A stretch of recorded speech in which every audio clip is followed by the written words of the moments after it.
ये कहानी है सुंदरता, जुनून और एक ऐसे बलिदान की जो आज भी लोगों के जहन में जिंदा है। एक ऐसी कहानी जिसकी गूंज सदियों बाद भी सुनाई देती है और आज हम इसके पीछे छिपे सच को जानेंगे। नमस्कार। आज हम रानी पद्मिनी की उस अविश्वसनीय कहानी की गहराई में उतरेंगे।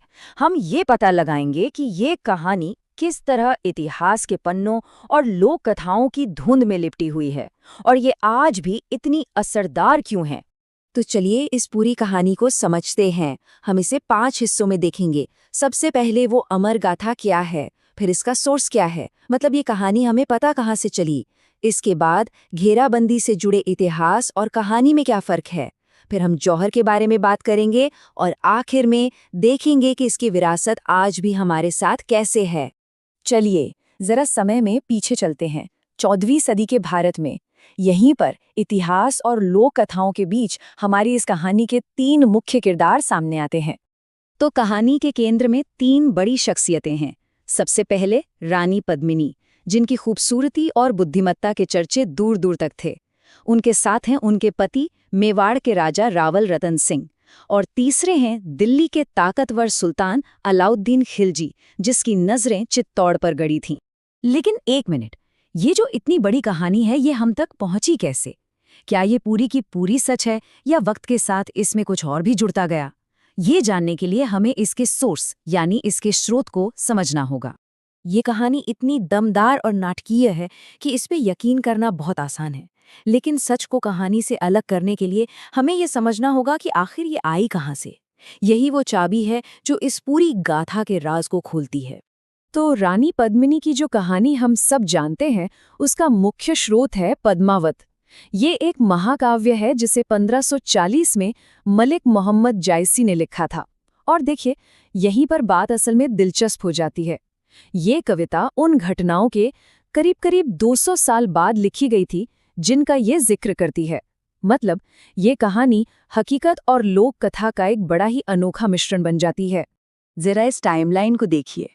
1303 में चित्तौड़ की घेराबंदी हुई और फिर लगभग 250 साल बाद 1540 में पद्मावत लिखी गई।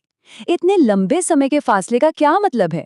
इसका मतलब ये है कि कहानी पीढ़ियों तक सुनाई जाती रही और शायद समय के साथ इसमें नई परतें और किस्से भी जोड़ते चले गए।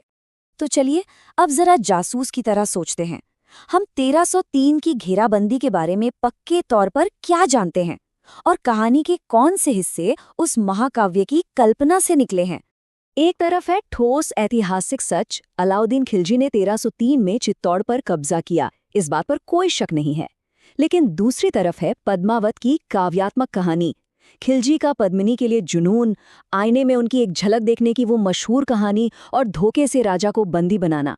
ये सारी बातें कहानी को यादगार तो बनाती हैं, लेकिन ये इतिहास से ज्यादा कला का हिस्सा हैं। और अब हम कहानी के सबसे मुश्किल और सबसे शक्तिशाली हिस्से पर आते हैं, एक ऐसा कदम जो सम्मान और बलिदान का प्रतीक बन गया। हम बात कर रहे हैं जौहर की उस ज्वाला की।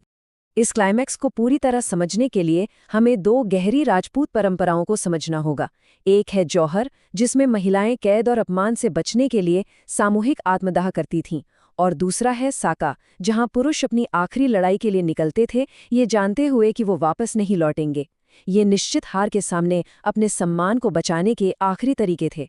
तो जैसा कि कहानी बताती है, जब चित्तौड़ का हारना तय हो गया, रानी पद्मिनी ने एक ऐसा फैसला लिया जिसकी कल्पना भी मुश्किल है।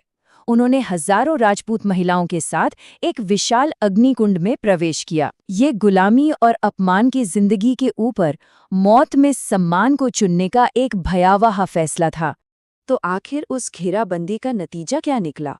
और ये कहानी, जो कुछ इतिहास है और कुछ कविता, आज भी लोगों के दिलों में इतनी गहराई तक क्यों बसी हुई है? इतिहास के हिसाब से देखें तो चित्तौड़ पर खिलजी का कब्जा हो गया और मेवाड़ को बहुत बड़ा नुकसान हुआ। ये एक फौजी जीत थी, लेकिन संस्कृति के नजरिए से कुछ और ही हुआ। राजपूतों की बहादुरी की कहानी अमर हो गई और पद्मिनी की कहानी सम्मान और विरोध की एक ताकतवर प्रतीक बन गई। शरीर मिट सकता है, राज्य हार सकता है, लेकिन स्वाभिमान की ज्वाला कभी नहीं बुझती। यही वो सोच है जो इस कहानी के दिल में बसती है, और यही वजह है कि ये कहानी सदियों से लोगों को प्रेरित करती आई है। ये सिर्फ एक जंग की कहानी नहीं है, ये उस जज्बे की कहानी है जो कभी हार नहीं मानता। और यहीं आकर रानी पद्मिनी की ये गाथा हमें एक आखिरी सोचने पर मजबूर करने वाले सवाल के साथ छोड़ जाती है कि आखिर एक कहानी कैसे इतिहास का रूप ले लेती है। ये हमें याद दिलाती है कि कभी-कभी जो कहानियां हम सुनाते हैं वो उन घटनाओं से भी ज्यादा शक्तिशाली हो जाती हैं जिनसे वो पैदा हुई हैं और हमारी यादों का एक अटूट हिस्सा बन जाती हैं।